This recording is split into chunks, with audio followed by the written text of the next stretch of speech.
What's up, everybody? I'm just getting situated on my end. I'm so excited to be here and share my journey.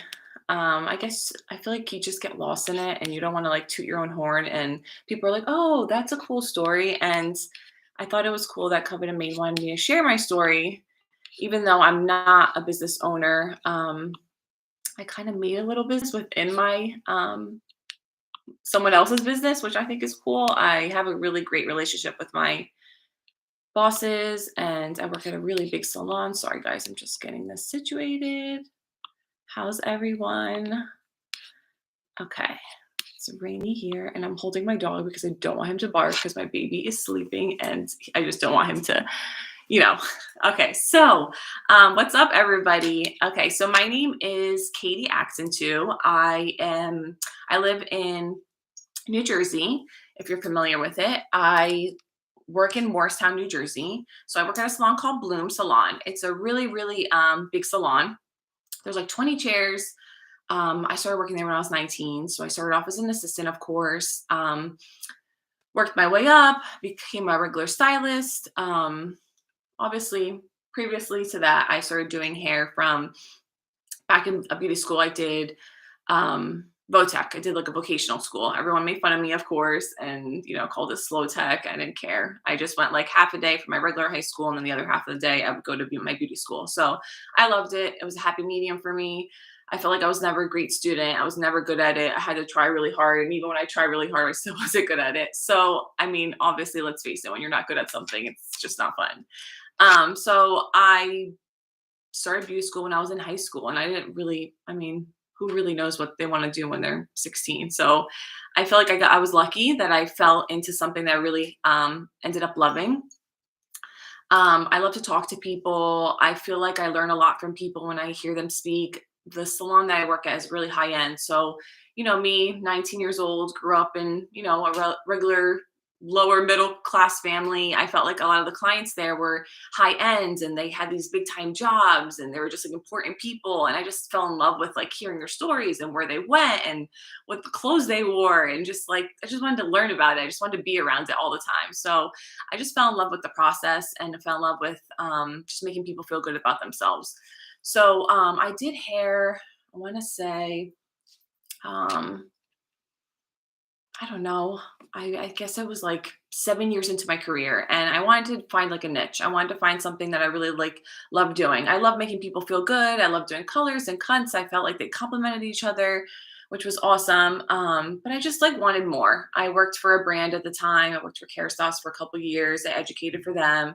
I just like putting my feet in different things. I feel like it kept me inspired. It kept me like just like into things. Later, of course, became an educator for Covenant Maid. So that's, it's just funny how the world works. But anyway, so I started doing extensions when I was like 7 or 8 years into the industry. I was 27, 28 years old at that point. I was starting to feel the burnout, I was starting to feel like, okay, I was doing 7, 8 people a day. I was making good money. Um, I had a good work balance. I thought at least I was working 5 days a week. Obviously, I wasn't married. I didn't have any children at the time. So, life was good. I was just like going ahead. But there was something in me that was just like, I could do more. I could like work smarter, not harder. And I felt like that was like the lingo going around. And so I started to dive into the whole extension world. So in October 2019, I officially made the switch. So prior to October, I spent the last couple months prepping my clients, prepping my bosses. I have two bosses; they're amazing, two women. I always say there's one that you go to when you want to make more money, and there's another one that you go to when you want to cry to. So they're both equally as amazing. They're just like you go to them for different things, and they always had an open door policy. You could talk to them about anything. They were always open to new, fresh perspectives, new ideas. They do run a big, big space. So they have a lot of stylists, a lot of people to micromanage, and I don't know how they do it, but I love them for it. So they've been in business for 20 years now. So they're killing it. They're amazing. So I always idolized them. I thought they were so cool. I didn't know how they did it all. So when I dived into this, I spent the whole summer and I just convinced my bosses. I was like, listen, I want to do extensions only. And they're like, okay. And I was like, what's the worst thing that could happen? I mean, if I fail at it, I just go back to being a regular stylist. I was doing good for myself at the time. So what's the big deal? Obviously, working in a big space, and a lot of the clients have been going there for a long time. So and they were my clients. I had, I don't know, over 200 clients at the time. So I spent the whole summer and I just waited for them to rotate. So at that time, I was talking to them about how I was really loving the whole extension world and it was so fun for me. I tried to convince some of them to wear them. And at that point, I was just pushing my social media, doing clients on my off time. I was new at it. So I didn't, I couldn't do much at the time. So anyway, slowly I just pulled the trigger and I spent the whole summer and I waited for all my clients to come in and rotate them in and talk to them about how I was gonna let break up with them. I think that working in a big space, I was at a big advantage because number one, they stayed inside the space. So Sally, that she's a blonde. I was like, hey, how about you go to Angela? She's great. I think you guys would, work well together. So I set her up with there. I was like setting them up like on another blind date almost. So I just knew they felt more comfortable because I was sending them to someone in house. Obviously the girls in the salon or and guys, they were grateful that I was giving them my clients, maybe taking some of theirs. It was kind of like weird at first. So I just started setting everybody up and I just said, starting October 1st, I'm only going to do extension clients. So 98% of them were so excited for me. There was 2% that were upset, obviously. But you're going to have that. I mean, it was hard, but I'm glad I took that time to rotate them. And I even saw them more than once, maybe once, twice, maybe three times. But I just got to the point where I had no room for them. I didn't have room for my extension clients to come in for their maintenance appointments, and then I didn't have time for my regular clients to make appointments. So I didn't want to get to the point where I made everybody angry. So I was like, I have to nip this in the butt. So October 2019 is when I made the switch. Um, so this was huge for the salon as a whole for Bloom because Bloom still had these clients, these 200 and something clients still living in their space and still coming and getting their services done just with other stylists. So I felt like my bosses were like, okay, that's fine. I remember having huge holes in my book. I mean, I remember like I was busy. I was like, I think I mentioned before, I was doing 7, 8 people a day. I did have my own assistant at the time. And I remember having huge holes. I mean, we all know extensions take time. They take a couple hours to do each person. So I felt like, okay, I'm gonna have like 5-hour breaks in my day. And I remember my boss calling me down, and I remember my last couple of paychecks, and she's like, yeah, what's going on here? Because we cannot have this. And I was like, please, just give me until I think I was like, yeah, so October 2019, and then by that March of 2020, I was like, just give me a chance. Just give me a chance. Just give me time. And that's when I started really pushing on my social media, really just taking the time, grabbing any girls from the salon to do their extensions, just so they could be a walking advertisement and they saw me doing it. So I felt like, I don't know, I felt like I was like, okay, let me just give me time. Fast forward, it took off. It was great. I was busy. I started to get really busy with it. Um, and then I had my assistant, Karen, who started to work with me just when I was getting into the whole extension world. And this is an important piece. And this is how it kind of evolved into the whole business inside the business when it came to being a commission artist. So I saw that my assistant really was into it. She was really wanting to get into the whole world. She loved it. And, she was fresh out of beauty school. So, when you come out of beauty school, you kind of have to be a regular stylist before you can be extension specialist. So we thought, so she kept going to classes at the salon. We had them every week and I really worked with her one-on-one on our off time. And, she eventually grew a huge interest in it and she wanted to do the extensions herself. And I thought to myself, okay, this is cool. Like there could be two of us. And at the point I was working still 5 days a week and that was busy. I was busy all those 5 days. I was doing, 2 people a day, sometimes even now I've figured out how, I've gotten quicker, of course, through the years. So now I can do 3 with an assistant. So I thought to myself, oh my God, this is so great. I never once was like, oh my God, this girl's going to take all my clients. I felt like, there's room for all of us. There's room for success for everyone. I feel like, this was going to be good for me. This is going to be good for me. Like, I wasn't going to feel so suffocated if I was out sick, if I wanted to go take a vacation. Clients tend to, they need you because they care about the way they look and the way that it makes them feel. So I felt like if I can get my assistant to start taking some clients herself and she's showing a passion for it, then this will be awesome. We can work as a team. Um, so I looked at it as an opportunity to grow myself. I also looked at it as opportunity for her to grow because I cared about her. I cared about her success, and working at this salon that I keep talking about, Bloom, is we were always a family. Even when we were smaller, 14 years ago, we were never always this big, and we just all helped each other. We were always so busy that no one had time to be jealous or catty. Like, we didn't have time for that because everybody was really doing well for each other. So we just always had each other's backs.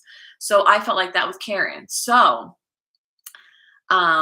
another win-win. My clients, I shifted them. They went to other stylists in the salon, and then it came to Karen and myself. And I was like, okay, she could start taking some clients now. I can really train her. And I had a conversation with my bosses, and I was like, listen, I really want to take her under my wing, like more one-on-one. Can she like be like my protege? Like, can I just like teach her how all the ways on how, the whole extension world works? And for them, it was a win-win. I mean, not only was it just me, now you're going to have a second person bring in a big income and charging a high ticket price. So they're like, okay, we trust you. Liabilities on you. And I felt like that was like where I had a light bulb. And I was like, okay. So, I know a couple years back I was stressed out and I was wondering, like, how am I going to make this work? I work at a commission salon. Maybe I can convince her to give me more, or let me just prove it to her first. And I always look at everything from everybody's perspective. Someone might say, like, oh, you should ask for this. And I'm like, yes, but let me just prove it to them first. So that way it justifies it when I do ask for something else. So I think within your business, you need to think of what you actually would want. For me, I was like, let me just like start figuring this out. So Karen started taking clients of her own. It was a win-win. The salon was getting, clients from Karen, from myself. It was a win-win for me because I didn't feel so suffocated. I had my clients taken care of. I can take a vacation and not feel like, oh my God, I have to make it up and I have to kill myself before I leave and after I come back. So I feel like it was a win-win for everybody. So I feel like that was the moment that I had, and the liability factor. So now I'm in a big space. My bosses, there's two of them. They work behind the chair 1 day a week. They do a lot of behind the scenes now because they run such a big salon. There's 20 stylists. We have some colorists. We have some people that specialize in cuts. So at that point, I was like, okay, there's like a room in the front of the salon. I was like, there's 3 chairs. I was like, can we like glam it up? It was like a men's area. I was like, can we glam it up and like go in there? And I feel like the clients will feel really good about being in a little area where we're only doing extensions. So they were cool with it. They're like, okay, let's do this. So I mean, they trusted me. I also took the liability because I thought to myself, okay, not that I had leverage, I had the experience at this point, and I knew my worth. So if something were to happen with one of the girls, now Karen, and now I have another assistant, Brianna, if something happened, a client went wrong, something with their consultation process, something with their hair, who are they going to turn to? They're going to turn to me. So I felt like my bosses had no idea about ordering beads, about ordering thread, about inventory, about how we ordered the hair, how we took deposits, the whole business.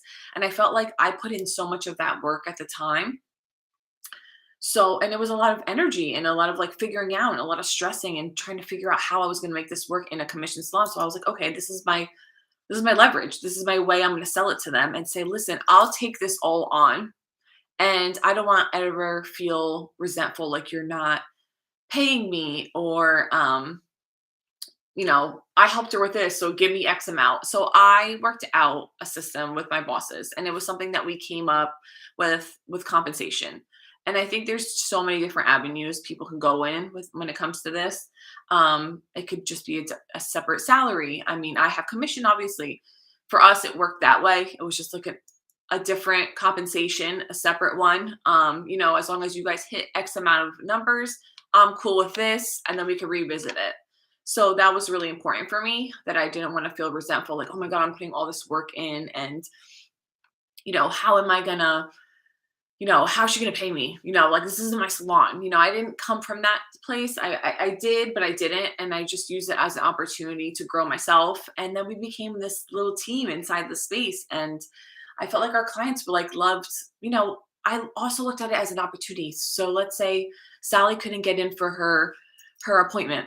And I don't work Saturdays anymore. I actually don't work Fridays or Saturdays now. I only work 3 days behind the chair, like 26, 27 hours. If I'm not in on a Saturday and Karen is, let her go to Karen. What's the big deal? Like, I wasn't like, oh my God, no, you have to come to me. She's my client.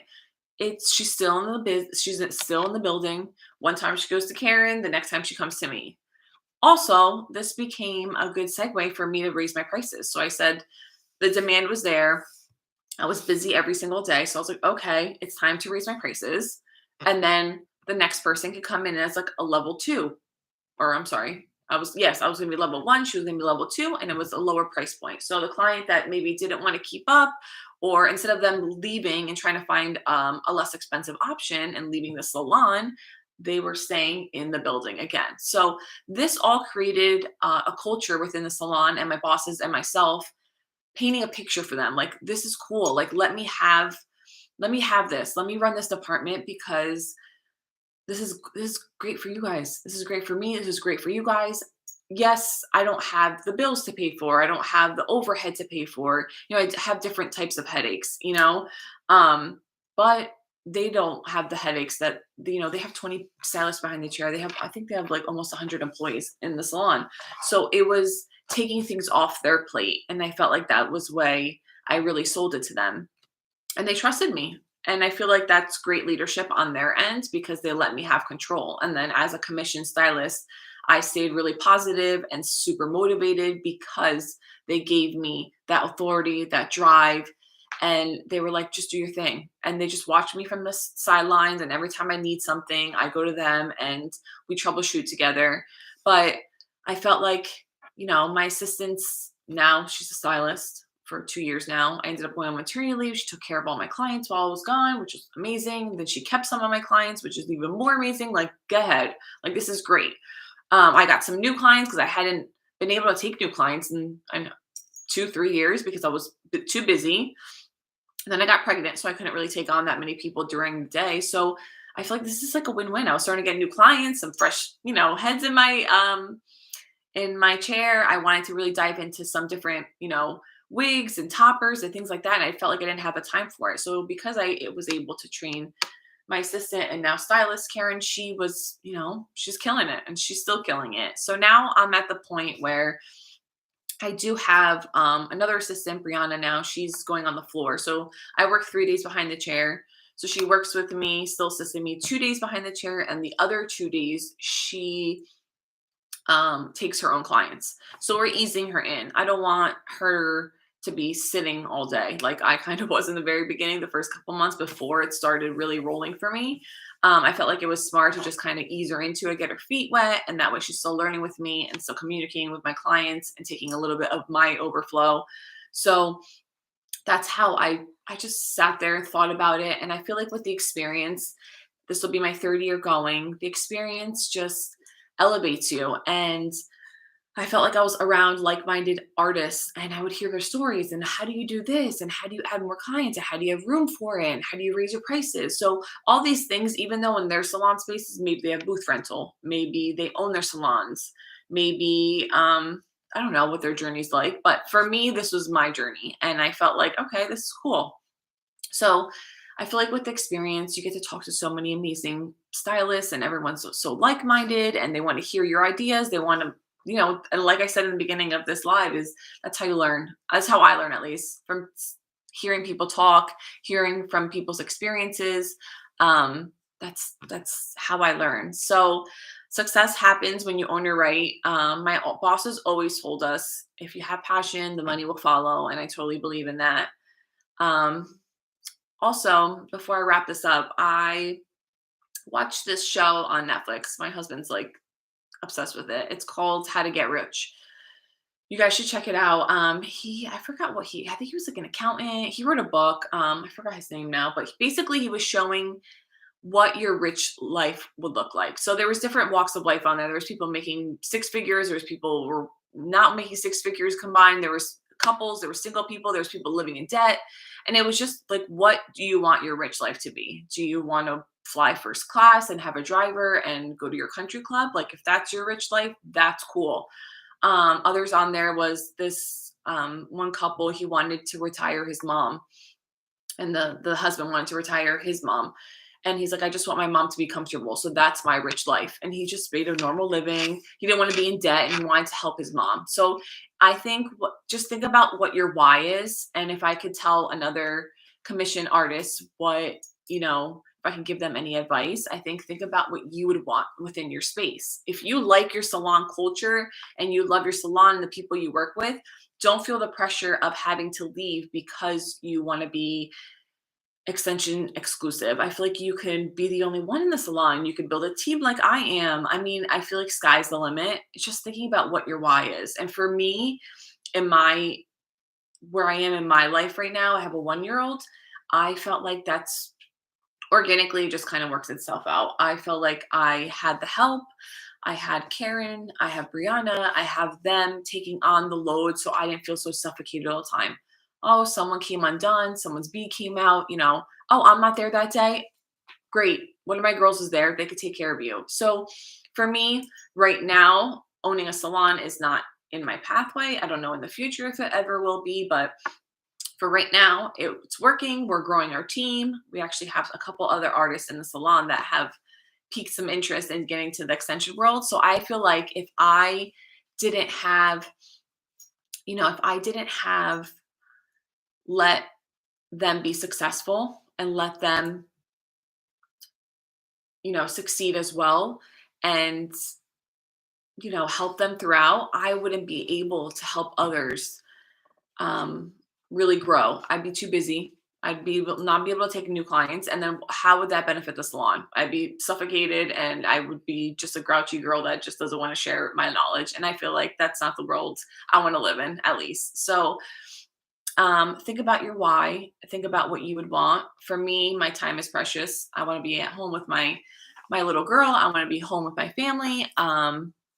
So I want to work 3 days a week, and I love that. And then I could also dive into, managing the girls that are in my space. So ordering things that we need, tools, trays, anything like that. And it's taking the weight off of my bosses. And we have an understanding.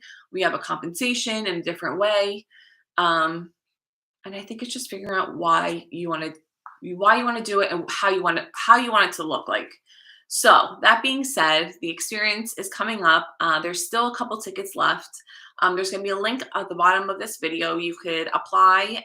We would love to see you. It's October 8th and 9th. It's in New York City, and just things like this. So I'm amongst a lot of the girls that own their salons, and I love hearing their stories. But my scenario is a little different. I don't own my salon. I work in a commission salon, but I'm building a little team within it. So I would love to meet you guys there. If you want to pick my brain even a little bit more, I would love to share more about my journey. Maybe I'll learn something from you too. So I'm so excited to meet you guys all. And you could check your email, and we would love to see you guys there. And like I said, the link will be underneath here. And I can't wait to meet you guys all. Thanks, guys.